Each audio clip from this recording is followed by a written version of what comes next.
আজকে আমরা আছি বাংলাদেশের অন্যতম উচ্চ অঞ্চলগুলোর মধ্যে একটি গাজীপুরের মাওনা চৌরাস্তায়।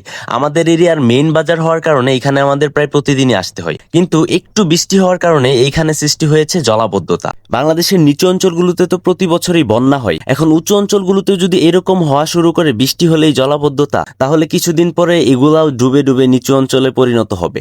যাই হোক, সরকারে যারা আছে তাদের দৃষ্টি আকর্ষণ করছি, আপনারা এগুলা নিয়ে কাজ করেন, না হলে ভবিষ্যতে বড় ধরনের বাস খাবো আমরা। এখন আমার আর আমার ফ্রেন্ডের কথায় আসি, আমরা মাওনা চৌরাস্তা যেহেতু পুরা বিপদে পড়ে গেছি, আমরা কিভাবে এই রোডটা পার হবো, বিকজ আমরা অনেক গরিব। এখন এগুলার মধ্যে পাড়ায় যদি আমাদের পায়ে গা হয়, আমাদের ওষুধ কিনা খাওয়ার টাকা নাই, তাই আমরা কি করলাম, একটা রিক্সাওয়ালাকে বাংলা টাকায় $10 দিব বলছি। সেই $10 বিনিময়ে সে আমাদেরকে নিয়ে যাইতেছে ওই পারে, রাস্তার মাঝখান থেকে। শুধুমাত্র ওই পারে যাওয়ার জন্য আমরা $10 খরচ করে আমরা রাস্তা পার হচ্ছি, বিকজ আমাদের খুবই ইম্পর্টেন্ট কাজ আছে, যাই আড্ডা দিমু। সো বাই বাই, আল্লাহ হাফেজ। I only see my goals, I don't believe